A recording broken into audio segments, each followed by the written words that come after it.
Mary Joyce M. Abusero, second outstanding student.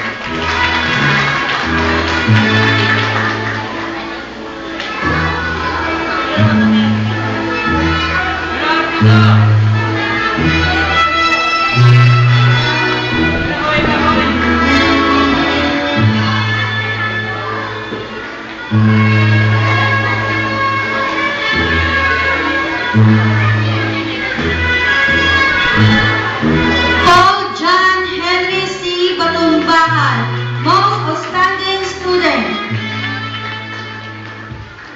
Pinipicturan mo kayo, di ba nagkatapicturan? Video to.